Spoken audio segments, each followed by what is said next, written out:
থাকে এবং আপনাদের কাছে একবারে উন্মুক্ত।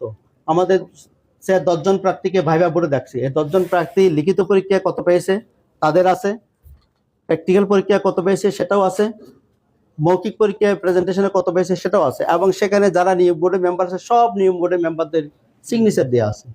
এখন আপনি লিখিত পরীক্ষার খাতা কাটছেন, লিখিত পরীক্ষায় ডিউটি দিয়েছেন, লিখিত পরীক্ষায় খাতা কাটার পর ডিউটি দেওয়ার পরে লিখিত পরীক্ষায় মার্কসে আপনি সিগনেচার করছেন, সিগনেচার করার পরে যোগ্য প্রার্থীকে আপনি বিবেচনা পাইছি, তারপর যদি এখন এসে বলেন যে আমরা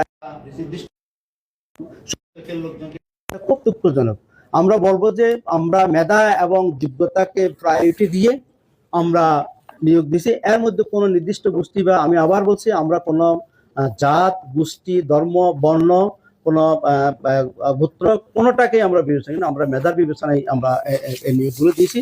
আপনারা যদি মনে করেন যে এগুলো দেখবেন, এবং কর্মকর্তা কর্মচারী নিয়োগের ক্ষেত্রে আমরা যে বিষয়টা করছি 30 নম্বর হচ্ছে লিখিত পরীক্ষা, আর যেগুলো টেকনিক্যাল আছে বাকি 30 নম্বর হচ্ছে প্র্যাকটিক্যাল পরীক্ষা। এবং প্র্যাকটিক্যাল পরীক্ষা আমি নিজেও যাইনি, আমার প্রবিসি মহোদয়ের নেতৃত্বে যে রিলেটেড এক্সপার্ট আছে তারা প্র্যাকটিক্যাল পরীক্ষায় গিয়ে তারা প্র্যাকটিক্যাল মার্ক দিছে। তারপরে হচ্ছে সরকারিভাবে নির্ধারিত বোর্ড আছে, এবং বোর্ড মেম্বারের মধ্যে যারা আছেন বোর্ড মেম্বারের সর্বসম্মতিক্রমে ভাইভাতে যে মার্ক দিছে এই 3টা মার্ক যোগ করে যেটা পেয়েছেন সেই মার্কটা দিয়ে সর্বোচ্চ নম্বরের ব্যক্তি যে নিয়োগ দেওয়া হয়েছে। এক্ষেত্রে কোনো অনিয়ম বা কোনো কিছু আমরা দিনে আমরা অলওয়েজ চ্যালেঞ্জ নিয়ে বলতে পারি, একটা কপি সবসময় আমার অফিসে থেকে আপনারা যদি চান স্যার এই প্রার্থী কত নম্বর পেয়েছিল, মোস্ট ওয়েলকাম।